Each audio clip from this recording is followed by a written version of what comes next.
ఎందుకు ఆ జూబ్లీ హిల్స్‌లో ఉన్న ఓటర్‌ని ఎందుకు చెప్పలేదు మేమున్నాం మీకు అని.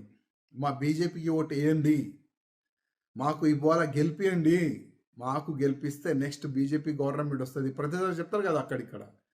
బెస్ట్ బీజేపీ గవర్నమెంట్ వస్తది. బీజేపీ గవర్నమెంట్ వస్తది. నాకైతే ఇంకా 50 సంవత్సరాలైతే కనబడతలే బీజేపీ గవర్నమెంట్ వస్తదని. ఈ విధంగా ఎళ్తే ముందు. ఈ ముండితనంతోని ముందుకెళ్తే బీజేపీ గవర్నమెంట్ ఇంకా 50 సంవత్సరాలు కూడా కష్టమే. చాలా కష్టం. నేర్చుకోండి. వేరే నేతలతోని కొద్ది నేర్చుకోండి. ఏ విధంగా గెలవాలే? ఏ విధంగా ఓటర్‌ని మన వైపు మళ్ళాలే? నేర్చుకోండి. నేనేదైనా తప్పు చేస్తే, ఏదైనా తప్పు చెప్తే కూడా నన్ను క్షమించండి. కానీ బాధ ఉంది. కిషన్ రెడ్డి అన్న గారు, నా ఒక నివేదిక. రాజా సింగ్ మీ పైన కామెంట్ చేస్తుండు అని అనుకోవద్దు ప్లీజ్. ప్లీజ్. కానీ పార్టీ చనిపోతుంది తెలంగాణలో. కాపాడండి.